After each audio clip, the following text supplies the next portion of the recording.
morning, everybody. How's everybody doing? This is the trucking firefighter. Anywho, I thought I'd just do a little video on night driving. Well, early morning driving, I guess you could say. It is 1 minute after 4 a.m. over here in Price, Utah. Anywho, I've been doing a couple runs up to Washington and back down into El Paso. This is another one of them runs. But the good thing about this run is once I drop this run off, I turn around and go for home time. Yeah, buddy. Going to watch my niece's concert. So, pretty excited. Anywho, I want you guys to do me a favor. Go ahead and drop a comment down below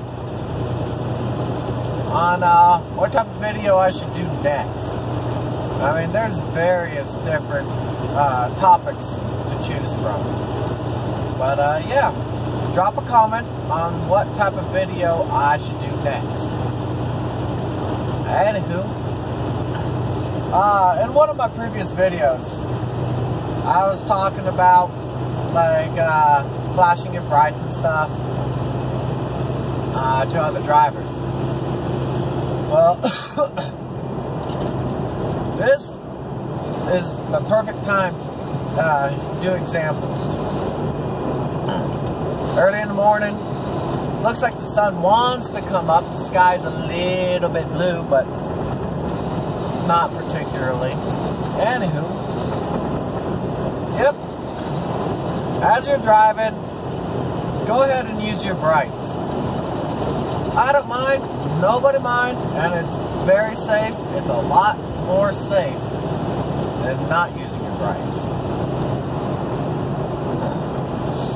Although, the thing that you want to remember is when there is oncoming traffic, even if they're on the opposite side of the road, such as this truck coming up, I'm going to turn my brights off. Even though he's on the other side of the road, it still affects him, and it still affects you, and it affects me. Once he's passed, you can turn them back on. And whenever you are in a right curve, such as the one coming up, and you see that traffic coming, turn your brights off. Because if you've noticed, while going through a right curve, your brights are pointed directly at that oncoming lane of traffic, oncoming flow of traffic. So, goes without saying, it's going to be right in their eyes. Now, at night, when somebody is passing you, you do not want to flash your brights because they'll see it in the mirror. Yes, they will understand and they will know that you're saying, okay, they can come on over and they won't hit you. But the thing is, though, is with it flashing in their mirrors, it gives them that partial temporary blindness, and we all know that because we've all seen it, we've all noticed someone driving up behind you with the brights on. You can't really see because you got that glare of the bright in your face. Now think of that as a quick little flash. You're going to go blind for a moment. So you don't want to be doing this while letting somebody know they can come over. But in fact, you want to go ahead and turn your lights off, back on, and sometimes you can do it a third time. I got a little initiator switch where I just push the button and it does it for me.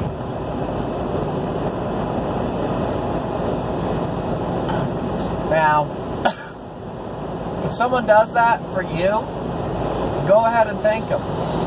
all you got to do, basic and simple, put your four-ways on, or emergency lights, also known as hazard lights. Just a couple blinks, couple clicks.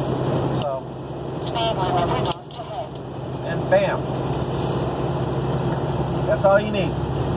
If you want to be a little more fun with it, you can do what we call a wig wag. You do left blinker, right blinker, left blinker, right blinker.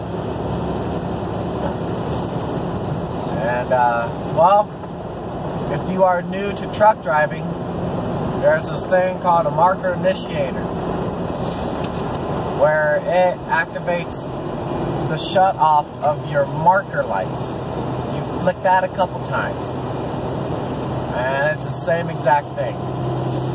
Some people get really bored, there's no one else out on the road, and they just want to have fun, and they'll do a little bit of everything.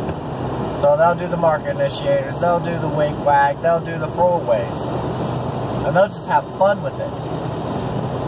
But yeah. Anywho, it is nice and peaceful. Not quite sure of the temperature, but it is nice. I'm going to go ahead and slow it down. This is a nasty curve. Well, there's one time they did not have the cautionary sign, and I was coming a little too fast coming the opposite direction. Well, go ahead and put my four-ways on just to let the person behind me know I am going slower than usual. Anywho, I came around this coming the opposite direction, and they did not have the cautionary speed limit sign for the trucks. I guess someone hit it or whatnot. And, well, I was coming a little too fast, and I got lucky I was able to slow it down when I did. Otherwise, it could have ended badly. But other than that, you want to be able to see in front of you. You want to look ahead. You want to know what's ahead. The whole 9 yards. Whether you're in a truck or in a car, a small little pickup, whatever vehicle you are driving, you want to look ahead, know what's ahead, and prepare for anything that may happen. Such as, I am scanning the road right now. I am looking way up in front of me as far as I can.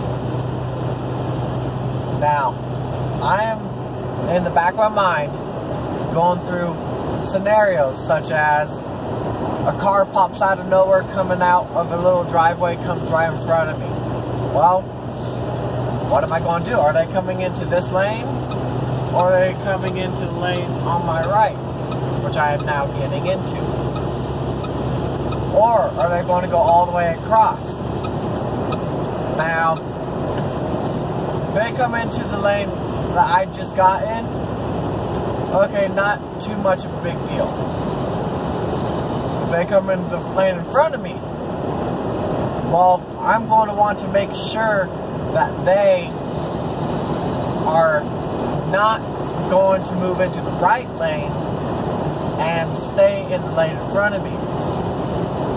Because if they move into the lane that I'm in now, then I'm going to have to quickly switch lanes to prevent a rear end collision. It takes a minimum of a football field for a tractor trailer to stop. Excuse me. But yes, now if they're going all the way across, I gotta be prepared that something happens and they end up stopping right in front of me. Well, I'm going to have to be able to figure out if I'm going to go to the left or if I'm going to go to the right. You mainly want to go to the right. If you can go to the right, go to the right. If it is absolutely not possible whatsoever, then you can try going to the left. Now, if someone is driving on the wrong side of the road, it is actually a lot better to go to the right. Because the moment that you go to the left, they're going to realize that they're coming head on, and they're going to get back into their lane, which means that's going to be a head-on collision. So it is best to go to the right as far as possible. When I was with another company, this gentleman, he was showing a dash cam film of what happened to him earlier that day. He was driving down the 15 up in near Salt Lake City, Utah. And he's got this little car, little like soccer mom van type deal. And your brakes restricted. Okay. In front of him, but in the left lane. 40-mile-an-hour speed zone ahead. Got it good. Good. Anywho, next thing you know, you see trucks use left lane. You see that there is a pair of headlights coming right at that little minivan. Well, this driver, he saw what was happening. He saw what was going on. That minivan then cut in front of him. He moved straight to the side of the road. He did not just slow down. He moved straight to the side of the road because he knew that that minivan was going to come in front of him to prevent a head-on collision. Sure enough, it did, but that minivan also went to the shoulder as well, slamming on their brakes. He was able to predict that and move back into what we call the granny lane, which is the right lane, and prevent a rear-end collision. You always have to predict what is going to happen. Very smart, very safe, it will save lives. Anywho, this has been about a 13-minute video, so don't want to keep it too long. Y'all have a good day. Don't forget to like, subscribe, and get notified. And once again, go ahead and drop a comment onto this video suggesting my next video. Have a good one, y'all. Catch you on the flip side.